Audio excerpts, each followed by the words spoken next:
एक समय की बात है। एक राज्य में राजा धर्मपाल बहुत न्यायप्रिय और धार्मिक थे। उनकी प्रजा सुखी और संपन्न थी। लेकिन कुछ वर्षों बाद उनके राज्य में अधर्म बढ़ने लगा। मंत्रियों में लोभ, लालच और भ्रष्टाचार फैल गया। व्यापारी अनुचित मूल्य पर सामान बेचने लगे। न्यायालय में झूठे गवाहों और रिश्वत के कारण निर्दोषों को सजा दी जाने लगी। धीरे धीरे पूरा राज्य अधर्म के अंधकार में डूब गया। राजा ने यह सब देखकर कई बार न्याय की स्थापना करने की कोशिश की, लेकिन उन्हें सफलता नहीं मिली। थक हार कर राजा ने भगवान श्री कृष्ण की आराधना की और पूछा, हे माधव, क्या अधर्म को समाप्त करना असंभव है? क्या धर्म की रक्षा अब नहीं हो सकती? श्री कृष्ण का प्रकट होना। भगवान श्री कृष्ण प्रकट हुए और राजा से कहा, हे धर्मपाल, अधर्म के बढ़ने का कारण यह है कि धर्म को केवल पूजा पाठ और यज्ञ तक सीमित कर दिया गया है। धर्म का असली अर्थ है सत्य, कर्तव्य, न्याय और करुणा का पालन करना। यदि धर्म को उसके सच्चे स्वरूप में अपनाया जाए तो अधर्म स्वतः ही समाप्त हो जाएगा। राजा ने पूछा, भगवान, अधर्म के इतने विशाल जाल को कैसे तोड़ा जाए?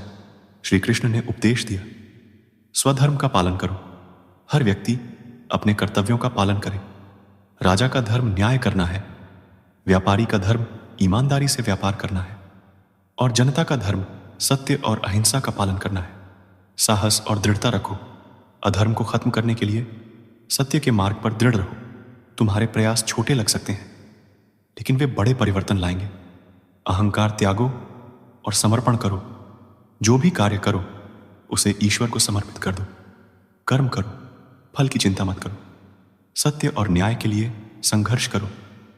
जो धर्म की रक्षा के लिए लड़ता है वही सच्चा योद्धा है। अधर्म का अंत। राजा ने श्री कृष्ण के उपदेश को अपने जीवन में अपनाया। उन्होंने अपने मंत्रियों और प्रजा को सत्य के मार्ग पर चलने के लिए प्रेरित किया। अधर्म के अनुयायियों को न्यायालय में दंडित किया गया।